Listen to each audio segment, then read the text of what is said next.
Hello, hello, hello. Good morning. This is video 768, and I'm not quite awake yet today. It's Saturday, September 4th, Labor Day weekend, and was a hellacious week at work. We ended up moving from one floor to another, and all the smart people took off and left us non-smart people behind to pack up boxes. And my leadership work from home, so guess who got to pack up the box? Me. So my body is just kind of going ouch, but and not quite awake yet, so might be a little disjointed more than usual, but I'll do my best. I'll pull through.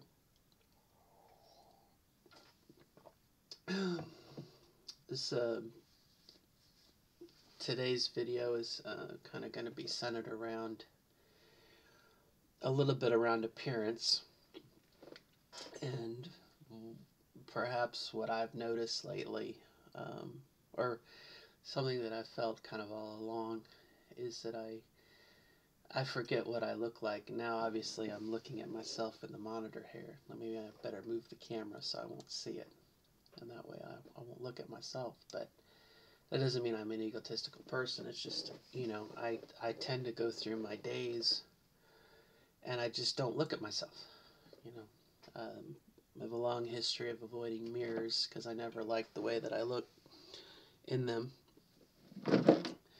And, it's just one of those things. I've always avoided mirrors. So, I can go my whole day without looking at myself, I guess is what I want to say.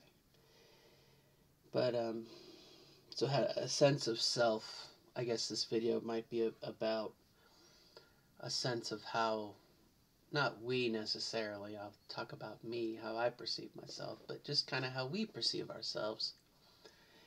And what kind of got this started was a friend of mine, a little younger than I am, definitely more, how should I put this without getting myself in trouble? Someone who is prettier, can I say that? I'm not saying I'm ugly for my censors. Just perhaps someone who I think is prettier than I am, and definitely more feminine than I am. Probably about a foot or two shorter than I am, and definitely blessed with more of a feminine frame. Before they transitioned, they were a skinny-ish person, and so when they transitioned, their body, redistributed itself, and they have that hourglass figure, they have the profile, and they're definitely younger than I am. So, definitely more. Excuse me, a little fly in here.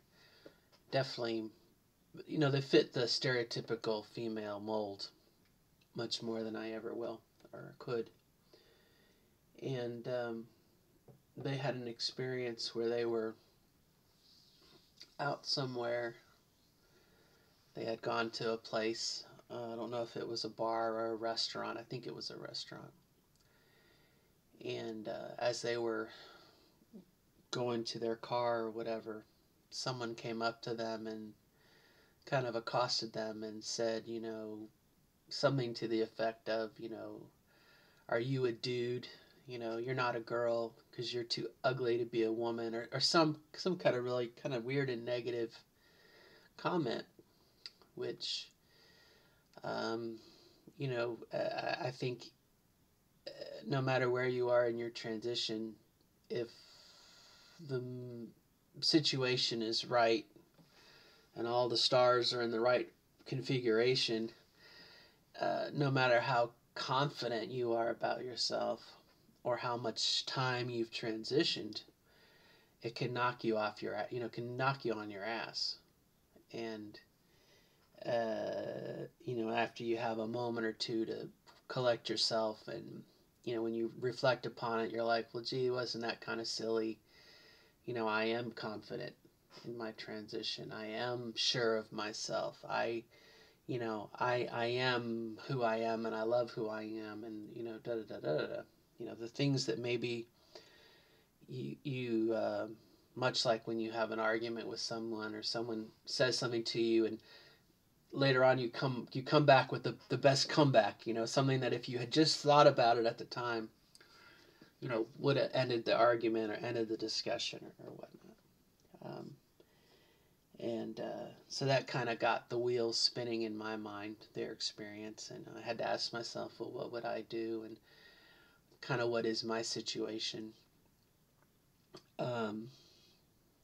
I have no illusion. And much like I started out the video saying, they're, of a lighter frame. They're from just that, not geometry, anatomy, just the anatomy side of things. Someone in their position, just on face value, will get more, better results from the transition process. Just on pure, being younger and being more, like I said, better frame, blah, blah, blah, blah, blah, for passing, okay, which is a loaded word that, people will say, I hate the word passing, I don't believe in passing, but there's a certain degree of comfort that comes, and confidence that comes from being able to pass, etc., etc. If you'll humor me for the moment. But I thought about it, a lot. Number one, you don't want someone that to be in pain. You don't want someone that to be frustrated. You don't, you're compassionate and empathetic. You know what it's like, and so I don't know where I'm going with this. Sorry, my brain, as I said, is not fully awake yet. But I think what it comes down to, maybe this is what I was driving at, it's our sense of self that is our confidence. And where I forget what I look like, I guess I'm not challenged like that. And I'll give you an example. I definitely, I've said in the past, my voice is what I consider to be not very feminine, stereotypically feminine. And definitely my vernacular and my word choice is I just talk, not stereotypical, not, I'm very true. I don't know what I'm doing with this, where I'm driving this bus. But like yesterday, in moving,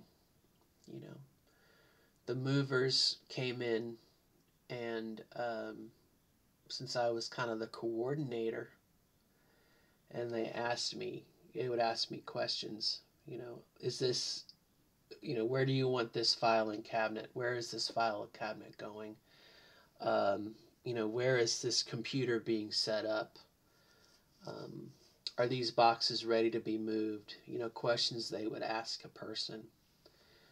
They always used the feminine, she, her, ma'am, miss, and when they would talk to each other, she said this goes over here. I talked to the lady, she said da da da da da da da. So yesterday, much like I am today, if you can hear it, I've got my little beard going on. You can't really see it from where I can see it because I know it's there, but I have my 3 or 4 day stubble.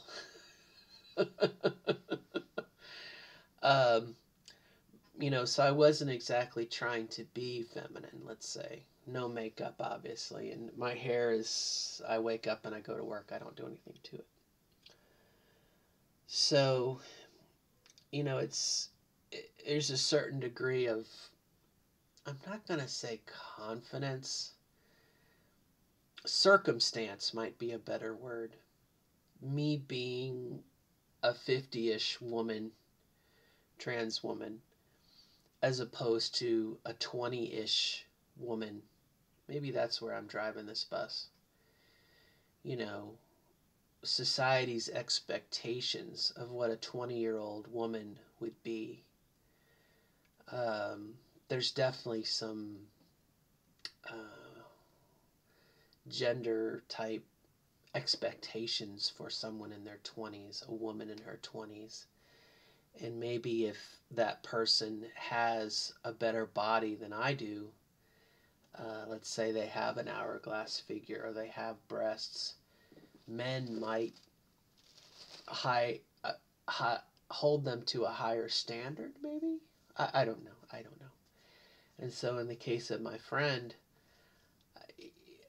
if you want my amateur psychologist take on it, you probably had a guy who saw her, at 100 yards and got a hard on and said, "Boy, that's a, it's a, the guy mentality. If they can't eat it or drink it or piss on it, they want to fuck it." Um, you know, and as he got closer, something turned him off, and so as a self defense, he got aggressive against his own feelings. That's my part. That's my amateur psychologist, and he took out that aggression on the other person. That's why you see trans women getting beat up, and then the guys say in self defense it was, well, I found out they were transgender.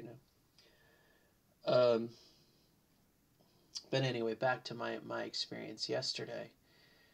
You know, at no point was it questioned. They just assumed, and it just made me kind of, as I walked out of the building, I'm like, oh, they confirmed my transition, and I didn't have to do anything. In the same way that I went to KFC the other day, yesterday, 2 days ago, and at the drive-through, excuse me, you know, um, blah blah blah blah blah. Would you like the special? Oh, I'd like the number 7 with, Mountain Dew and the number 6 with blah blah blah. Oh, thank you, ma'am. We'll have that ready for you at the window. You know, um, you know, the immediate was confirmation. Gender, ma'am, miss. And so again, it made me kind of thankful where I am, but also where I started this. I don't. It's like I don't realize that I transitioned, and I think some of that has to do with what I've said is not being on the estrogen. Um, the estrogen, my experience with estrogen was a lot of up here, a lot of what I call the blueprints in my, when you're born, you have male blueprints and female blueprints, and depending on which your body says to use, that's kind of how you develop. And the presence of the estrogen in my mind tells my brain, use these blueprints and think this way. It's like a valve in your head, and a thought comes up, and it's like, all right, which way are we going to send this? And for me, it's the male path and the female path, and not having that estrogen or its equivalent. I know you can get it through herbs and various roots crushed up. You can get estrogen-like effects. You can get it from other sources. It's not like you have to inject yourself or not at all and get it.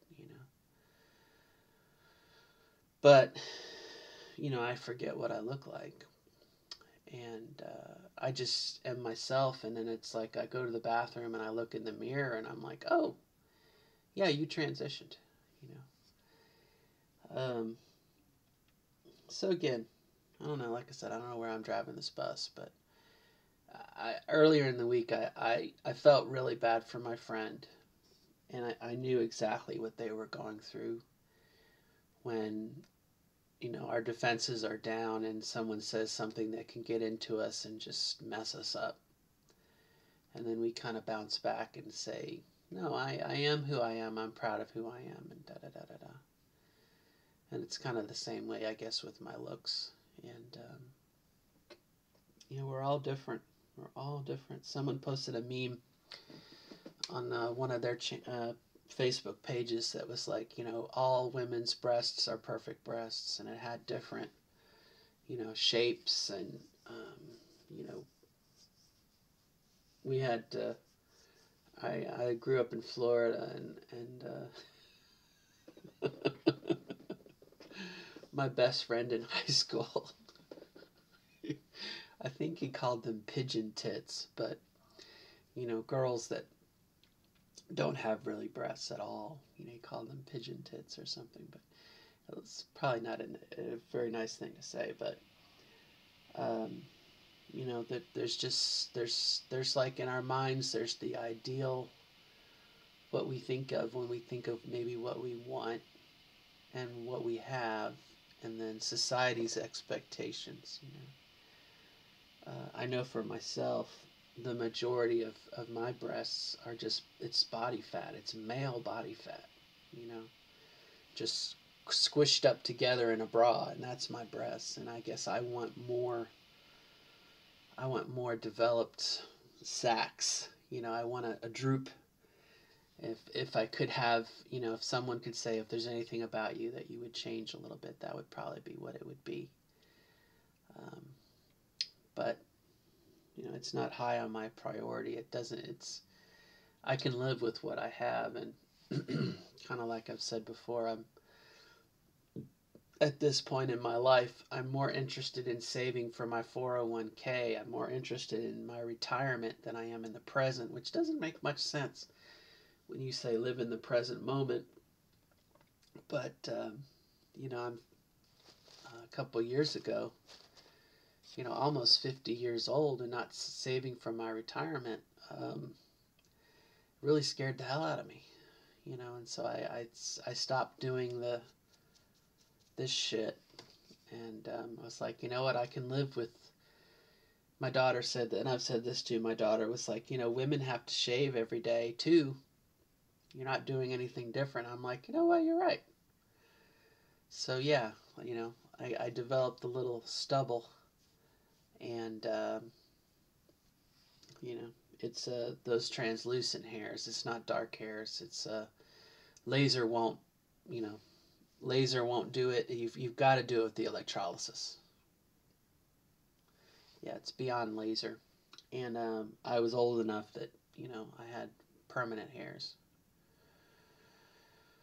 But anyway, like I said, I've become somewhat conscientious of it lately, and like I said, I forget what I look like, and then I go to the bathroom, and it's like, oh, you transitioned, And I don't know.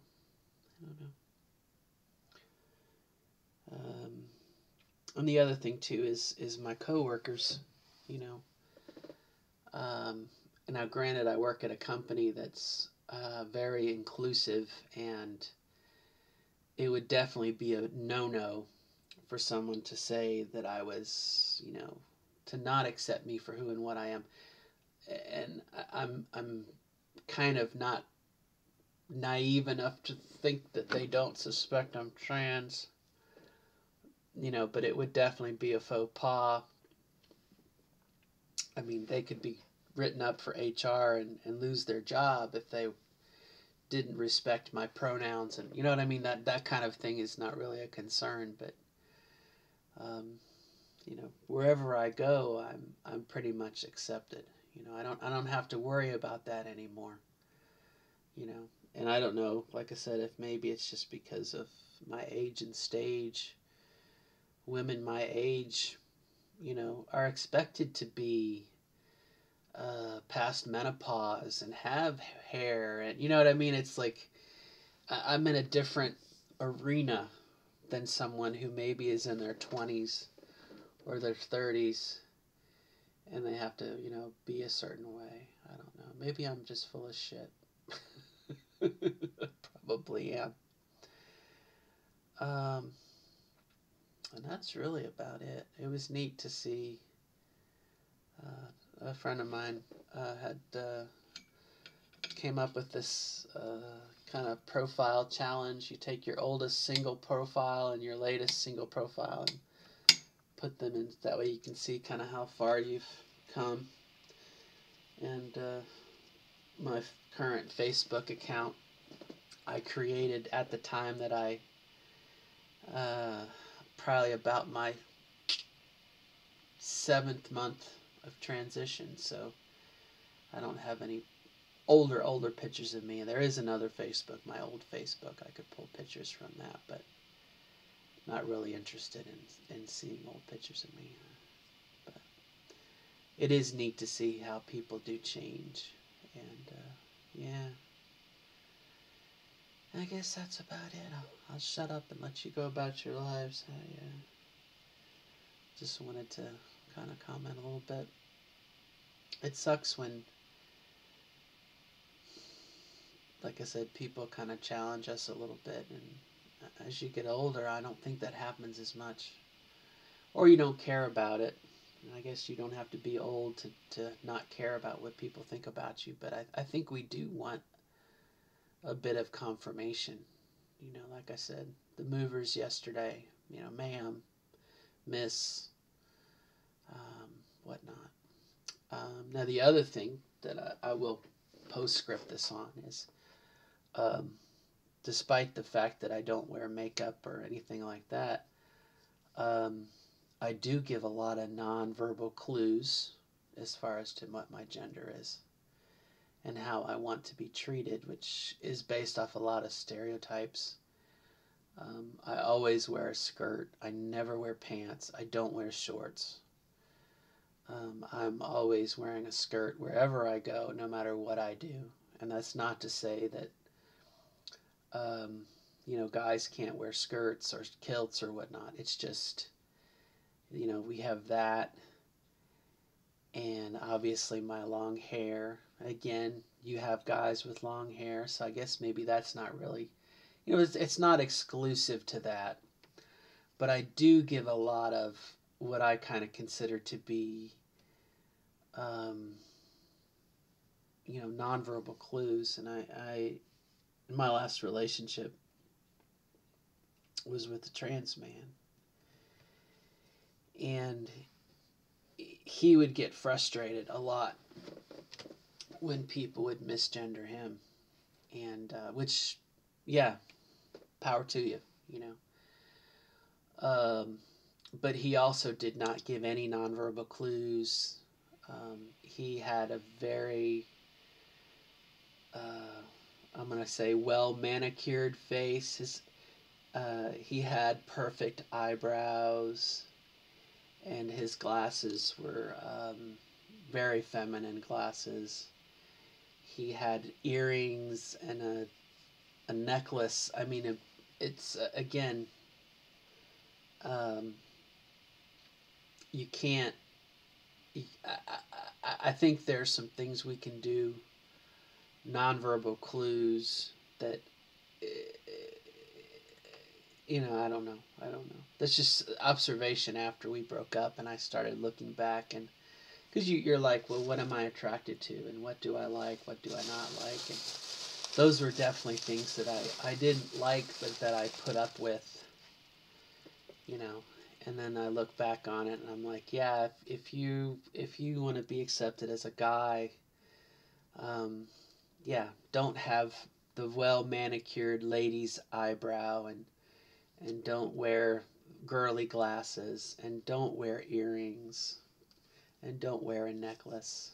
I mean, there's just some things, and I mean, again, it's stereotypical and probably old-fashioned in this day and age, but people do judge us. They judge us by our appearance. They judge us by those things, and yeah, you can say, well, but can't you have, an effeminate man? Yeah, you can, and you can have a metrosexual, I guess. guys who do, face routines and everything, but um, those nonverbal clues kind of important. And I guess that's it. I've wasted enough time, but it's kind of what's going on this week. Just kind of today's kind of a day of recovery. I've started donating my plasma, um, which is a kind way of saying selling my blood, to raise a little bit of protection, a little bit of safety net money. And so usually Saturdays, I mean, I'm not awake now, but in about 2 hours or so, I'll be lying on my back, having the blood taken out of my body and reprocessed and then given back to me, and I'll be a little loopy for the rest of the day. And then I have D&D tonight. I'm really excited. I bought a hat, which is still wrapped up. I'm excited. I get to wear my hat. I bought a wizard's hat because I'm a wizard. And yeah, excited. Usually my D&D, when I've done D&D characters in the past, it's been somewhat of an expression of kind of my inner female child, my inner girl, and my current character, I'm not too sure if she's that way. She's a pyromaniac. I don't know if that means I am, but not in this game, but in other games I've kind of explored some issues that I've had by playing a young girl, which I think is still inside of me. And she's, very innocent. Not this current one. This current one's crazy. She's batshit crazy. And whatnot. But we're still developing her. But yeah, she's definitely a pyromaniac. She likes to things burn. But anyway, so that's it. I hope all is good near you. Nothing really else going on. I've definitely moved on from my relationship woes. I'm not crying about it anymore, and just kind of, we just don't know what comes our way. We don't know what's going to happen. We can meet someone at the grocery store tomorrow or whatnot. I do feel I'm going to meet my next person in a hobby situation, someone who plays D&D or does airplanes or radio controlled stuff, or I don't know, maybe a druid, another druid. But yeah, it helps to have a common something that you enjoy doing. I think in the past, definitely my marriage,